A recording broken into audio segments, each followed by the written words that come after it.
Je rappelle que conformément au décret 2016-1542 du 3 octobre 2016 qui a créé le COS Pétrogaz et en a fait un organe de pilotage stratégique chargé de conseiller le président de la République et le gouvernement dans la définition et la mise en œuvre des politiques de développement dans le secteur pétrolier et gazier.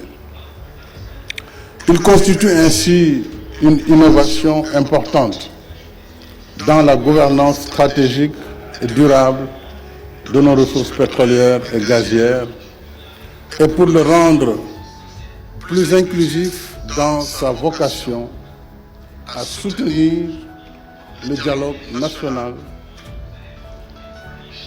permanent dans sa composition, dont la composition a été élargie, comme vous le savez, à la société civile et à l'opposition, par décret également 2020-2094, du 20 octobre 2020. Alors que nous nous préparons à l'exploitation de ces ressources, des tensions, voire des conflits pour certains pays,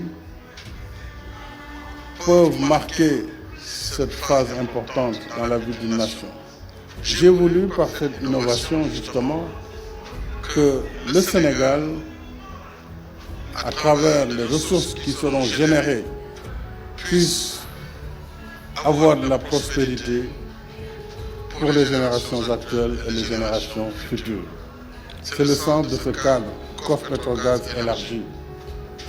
Et c'est aussi le sens de l'adhésion du Sénégal à l'ITIE, qui est l'initiative pour la transparence des industries extractives, qui a été, le Sénégal a adhéré en 2013 à cette ITIE, et des dispositions pertinentes de la réforme constitutionnelle de 2016 ont consacré pour la première fois l'appartenance des ressources naturelles au peuple sénégalais, pas à l'État, au peuple sénégalais.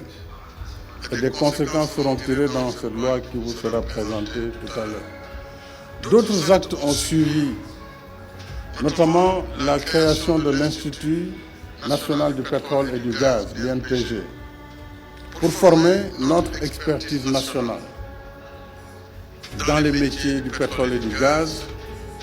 Il y a eu la révision du code pétrolier pour l'adapter au nouveau contexte de nos importantes découvertes. L'adoption également de la loi sur le contenu local pour faire bénéficier à notre secteur privé national de nombreuses opportunités qu'offre l'exploration et l'exploitation de ces ressources. Il y a eu enfin l'adoption en 2020 d'un code gazier. C'est près de 6 lois qui ont été votées pour accompagner cette nouvelle ère pétrolière et gazière du Sénégal. Voilà pour l'essentiel donc l'arsenal juridique, institutionnel et organique que j'ai voulu mettre en place pour préparer le Sénégal à vivre en toute sérénité sa nouvelle vocation dans le domaine des hydrocarbures et des mines. Je rappelle que dans une dynamique d'anticipation, tout ce processus a été mené en nous inspirant des meilleures pratiques de pays qui nous ont précédés dans ce terrain, jusque-là inconnu pour le Sénégal. Nous avons voulu apprendre des succès et des erreurs tirées de ces expériences. À mesure que nous avançons dans cette nouvelle ère, nous devons aussi veiller à adapter notre stratégie aux réalités changeantes. Et je voudrais dire, si j'ai fait ce rappel, c'est surtout pour inviter à la réflexion sur notre responsabilité commune d'aborder avec calme et sérénité la nouvelle